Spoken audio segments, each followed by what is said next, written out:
अस्सलाम वालेकुम एवरीवन। आज हमारा है इनऑर्गेनिक का सोल्यूशन एंड इक्विलिब्रियम केमिस्ट्री का क्विज। इसको हम स्टार्ट लेते हैं। तो पहला एमसीक्यू हमारे इस क्विज से है जी। नेम हमें अपना नेम एंटर करना है। Let's start. सो जी, हमारा पहला एमसीक्यू है, the effect of the pressure on equilibrium is significant for those reactions involving. कि प्रेशर का, जब कोई भी रिएक्शन इक्विलिब्रियम में हो तो प्रेशर का इफेक्ट सबसे ज्यादा कब हम नोटिस कर करेंगे, तो उन रिएक्शंस के लिए जहां हमारे रिएक्टेंट्स और प्रोडक्ट्स जो हैं वो गैसियस स्टेट में होंगे, वहां प्रेशर का इफेक्ट सिग्निफिकेंट होगा। So C option.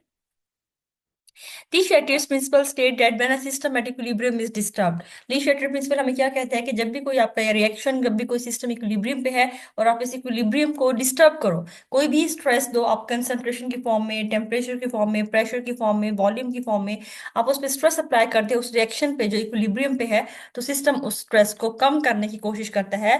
The system adjust to minimize that disturbance. A catalyst increase the rate of the reaction. Catalyst हम डालते हैं, हमारा रेट फौरन से बढ़ जाता है। रीजन क्या है? क्योंकि वो एक्टिवेशन एनर्जी को कम कर देते हैं। That lowers the activation energy by providing a new path. When the reaction quotient is greater than the equilibrium constant, reaction quotient होता है रेशियो ऑफ द प्रोडक्ट और रिएक्टेंट। तो जब उसकी रेशियो बड़ी है के से, तो क्या होगा, मतलब के छोटा है आपका, तो जब के की वैल्यू छोटी है तो रिएक्शन फॉरवर्ड फेवर नहीं होता, रिएक्शन बैकवर्ड फेवर होता है, मूव्स बैकवर्ड। सो के का बड़ा होना जरूरी है। के बड़ा है, रिएक्शन फॉरवर्ड जाएगा। के छोटा है, रिएक्शन क्वोशंट बड़ा हो गया है, तो रिएक्शन बैकवर्ड जाएगा आपका। इन अ रिएक्शन में delta G is zero, which of the following is true. ऐसा रिएक्शन जिसमें आपकी डेल्टा जी की वैल्यू जीरो है, तो क्या होगा, रिएक्शन इक्विलिब्रियम पे है। डेल्टा जी नेगेटिव हो तो हम कहते हैं रिएक्शन स्पॉन्टेनियस है। डेल्टा जी पॉजिटिव हो तो रिएक्शन नॉन स्पॉन्टेनियस है। जब आपकी डेल्टा जी की वैल्यू जीरो है तो reaction is at equilibrium.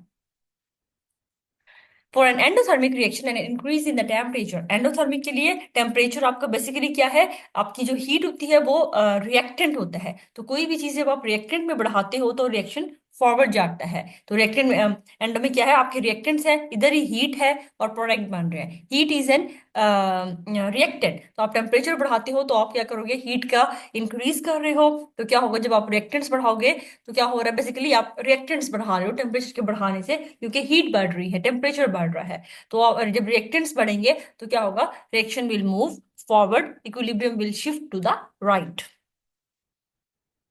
The value of the equilibrium constant depends on. Equilibrium constant की वैल्यू जो है वो किस चीज पे डिपेंड करती है, तो जी टेम्परेचर पे डिपेंड करती है। हमारे पास और किसी फैक्टर पे डिपेंड नहीं करती। इक्विलिब्रियम पोजीशन डिपेंड करती है बाकी चीजों पे, लेकिन इक्विलिब्रियम कांस्टेंट जस्ट टेम्परेचर पे डिपेंडेंट, ठीक है।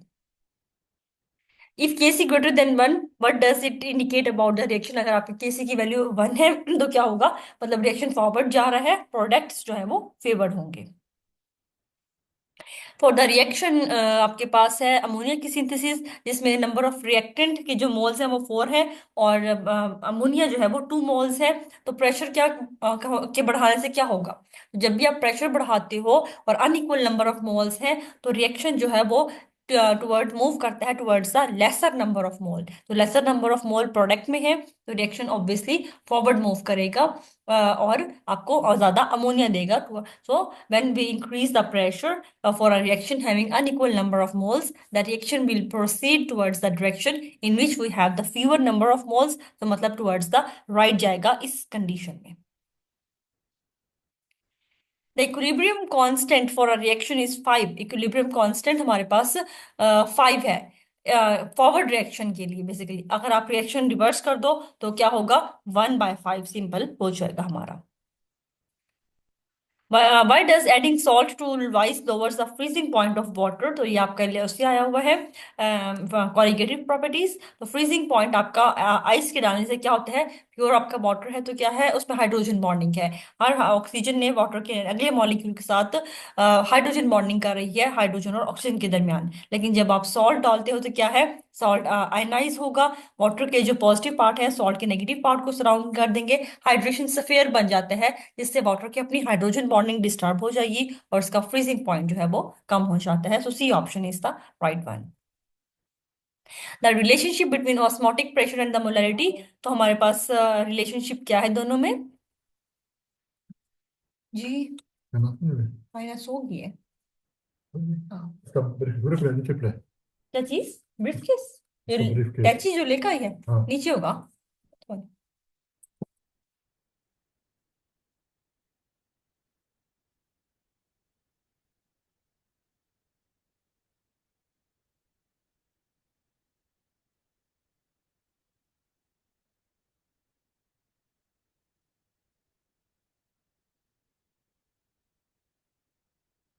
तो हमारे पास इसका ऑप्शन बनेगा D option, that is osmotic pressure is equal to IMRT। I है फैक्टर कि आपका कोई भी चीज कितनी आयनाइज होती है। अगर फॉर एग्जांपल NaCl है तो आयनाइज होकर एक आपको Na पॉजिटिव मिलता है, एक क्लोराइड मिलता है, तो उसका आई के फैक्टर की वैल्यू हो जाएगी 2। द नंबर ऑफ आयनाइजेबल चीज, अगर आपको कोई भी एसिड है, स्ट्रॉन्ग एसिड, तो कितने H पॉजिटिव बनेंगे, मतलब टोटल नंबर ऑफ आइंस जो उसको डिसोसिएट होने के बाद बनेंगे, दैट वन इज आई। तो D option is the right one.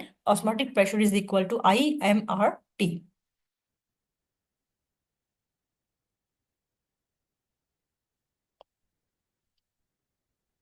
Which of the following is not a colligative property? तो boiling point elevation colligative property है, freezing point depression भी है, surface tension कोई property नहीं है, और फिर osmotic pressure भी हमारे पास एक colligative property है। If the concentration of carbon dioxide in air is 400 ppm, this means 400 ppm का मतलब क्या है? 400 मॉलिक्यूल है per million molecules of air में, that one is the A option।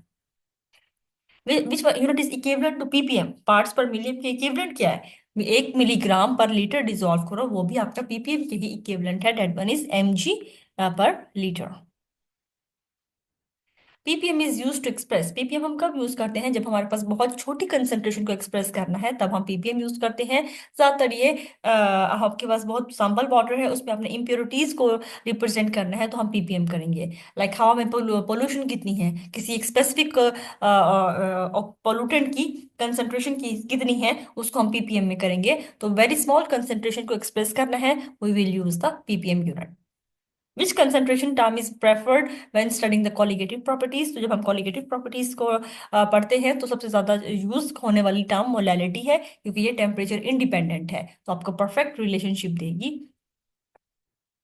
Which factor does not effect molality? तो molality को क्या चीज इफेक्ट नहीं करती? टेम्परेचर। आपका टेम्परेचर वेरी होता रहे, ठंडा मौसम है, गर्म मौसम है, जिस टाइप का भी टेम्परेचर है आपका, मोलैलिटी की वैल्यू वही रहेगी, क्योंकि मोलैलिटी में इन्वॉल्व है mass. Mass is temperature independent. जहां वॉल्यूम आ जाएगा वो चीज टेम्परेचर के चेंज होने से चेंज हो जाएगी।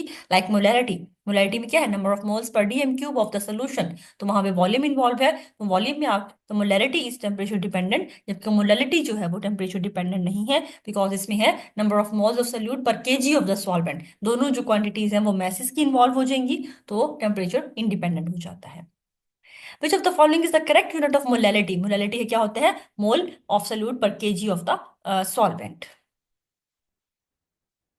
What happens to the molality of a solution if a solvent is added? अगर आप सॉल्वेंट ऐड करते हो तो मोलैलिटी क्या हो जाएगी? कम होती जाएगी, उसकी कंसेंट्रेशन कम होती जा रही है आपके पास, डिक्रीज।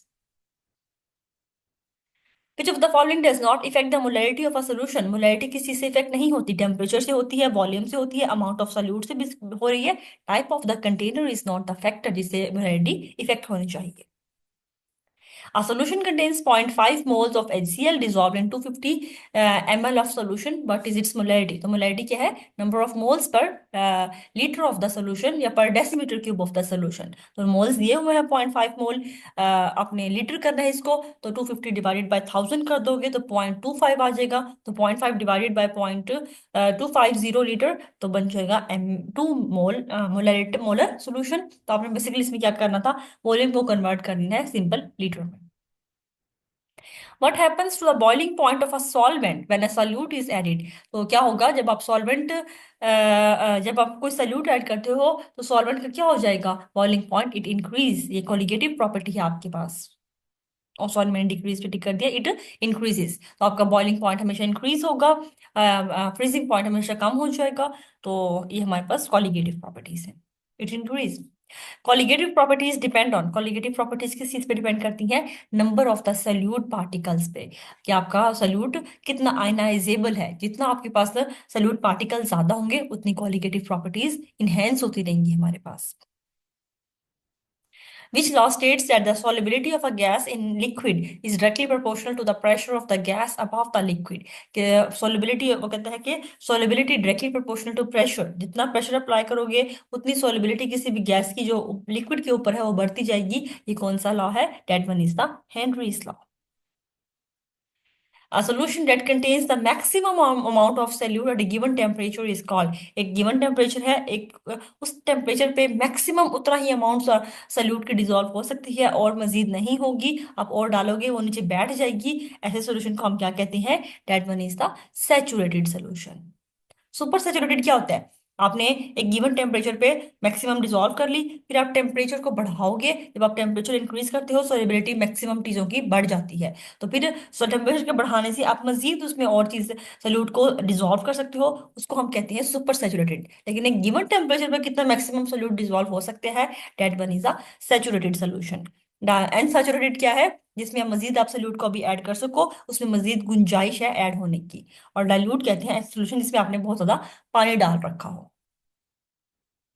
लास्ट टाइम से क्यों है जी, which of the following is an example of a solution? तो सॉल्यूशन हम क्या कहते हैं? Mostly homogeneous mixture of two things is called a solution. तो होमोजेनाइज सैंड पानी में सॉल्युबल नहीं है, नीचे बैठती है। ऑयल पानी में सॉल्युबल नहीं है, नीचे बैठती है। होमोजेनाइज नहीं मिलता, दो सेपरेट लेयर्स मिलती हैं। हाँ, salt in water is a solution, perfect example. क्या आप सॉल्ट को मिक्स करते हो, दोनों पोलर चीजें हैं, दोनों एक दूसरे में डिजोल्व हो जाएंगी, तो that one is an example of solution. तो ये आपका आज का क्विज था, and best of luck for the next quiz.